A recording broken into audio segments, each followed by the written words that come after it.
గొడవలనేవి లేవు. ఓకే. హ్మ్. మరి ఎందుకు జరిగిందో తెలియదు. ఇంట్రాగేషన్‌లో తెలుస్తది. ఓకే. అంటే ఈ ఓకే. ధనరాజ్ అనే వ్యక్తి ఎప్పటి నుంచి ఇక్కడ వర్క్ చేస్తుంది మీకు తెలుసా అండి? 5, 6 నెలల నుంచి చేస్తుండు. 5, 6 ఏళ్ళ నుంచి. చేసి తర్వాత ఏదో తాగి వస్తే బంద్ చేసిండు. ఆ. బంద్ చేసినాక మళ్ళీ నేను వచ్చి ఇట్లా నేను మళ్ళీ చేస్తా సార్ అంటే వాళ్ళు తాగుతున్నాడు. లేదు సార్ నేను చేస్తా సార్ అంటే అంటే లావాదేవీల గురించి గొడవలు అని చెప్తున్నారండి బయట, మరి నిజమేనా? దానికి అలాంటిది ఏం లేదు. ఎలాంటిది లేదు. ఆ. ఇంకోటి వాడు నిన్న రాత్రి ఆ. నిన్న మధ్యాహ్నం వస్తే ఇట్లా రేపటి నుంచి వస్తా అంటే సోమవారం నుంచి రారా అని చెప్పి 1400 ఇచ్చిండట. ఉమ్. పోయి తాగి వచ్చి చంపేశాడు. ఇద్దరు కలిసి తాగారని చెప్తున్నారు కదండి. కాదు కాదు, అలాంటిది ఏం లేదు. ఇద్దరంటే వేరే వాడు ఇంకోటి ఉన్నాడు చూడు, ఆ, వాళ్ళిద్దరు కలిసి తాగిండ్రు. ఆ. అది కథ. ఇప్పుడు ఇద్దరు కలిసి తను చంపేసి చంపేశాడు. పోలీసులు అని చెప్తున్నారంటే పట్టుకున్న వ్యక్తి వేరే అని చెప్తున్నారు కొంతమంది పేపర్లో. పేపర్లో ఇంట్రాగేషన్ అవుతుంది కదా, రేపు తెలుస్తుందిలేండి. ఏముంది, అందరం ఉంటామండి.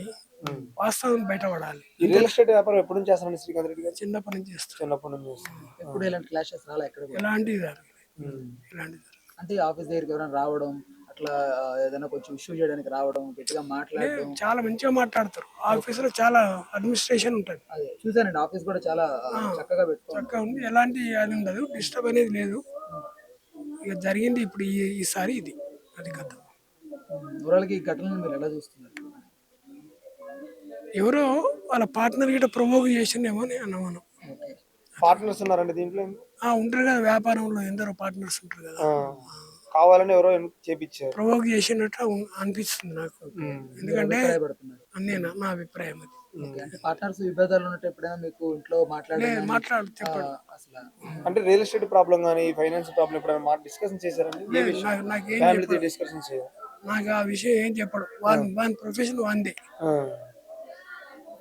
ఎందుకంటే నేను కరెక్ట్ లీగల్గా ఉంటేనే పోవాలంట. అదేలేండి. నేను ఒక retired deputy paramedical officer. Okay. Okay. నేను అపార్ట్మెంట్ చాలా కట్టా. లీగల్గా ఉంటేనే కడతా. అంటే మీ మీ దారిలోనే మీ అబ్బాయి గారు కూడా వచ్చాడు. వచ్చి ఇట్లా చివరికి అంటే ఎక్కడో దగ్గర ఒక స్టార్ట్ అనేది అయి ఉంటది కదా వీళ్ళ మధ్యన. ఆ స్టార్ట్ అనేది తెలియదు, ఆ సబ్జెక్ట్ నాకు తెలియదు అసలు. ఓకే. ఇంకోటి చెప్పడం కూడా. ఓకే. అని మీరు చెప్పనక్కర్లేదు, బట్ డిస్టర్బ్ నేను చెప్పు కాదు, డిస్టర్బ్ అయ్యేది కూడా ఇంట్లో కానీ వాళ్ళ అమ్మాయికి కానీ వాళ్ళ మమ్మీకి కానీ నాకు కానీ ఏం చెప్పాడు. ఎందుకంటే రియల్ ఎస్టేట్లో ఇది కామన్, అంతేనా కాదా? అంటే కొత్తగా చాలా మంది రియల్ ఎస్టేట్ లో ఇలాంటి వాళ్ళు వచ్చి ఏదో చేయాలనుకుని చాలా మంది కుతూహలంగా వస్తుంటారు కదా, వాళ్ళకి ఏం చెప్తారు మీరు అనుభవజ్ఞులుగా? కరెక్ట్ ఉంటేనే లీగల్గా ఉంటేనే ప్రొసీడ్ కావాలంట. అంటే ప్రాణాల మీదకి వస్తున్నాయి కదా, ఎందుకు వస్తాయి? మనం కరెక్ట్ ఇన్ టైంలో మేనేజ్ చేస్తే లీగల్గా ఉండాలి. టైం ప్రకారం మనం ఏ విధంగా అగ్రిమెంట్ చేస్తామో ఆ విధంగా మనం డబ్బులు కట్టాలి. పోలీసుల దగ్గర నుంచి మీరు ఏ న్యాయం కోరుకుంటున్నారు? ఎలాంటి న్యాయం కోరుకుంటున్నారు? ఇంట్రాగేషన్ కరెక్ట్ తెలుస్తుంది కదా, బయట పడుతుంది. ఇప్పుడు వాడిని చంపిన అతన్ని ఇంట్రాగేషన్ కరెక్ట్ చేస్తే ఇన్ఫర్మేషన్ తెలుస్తుంది. అప్పుడు ఏదో యాక్టివిటీ ఉంటుంది, అంతే కదండి. అంతే కదా. Thank you.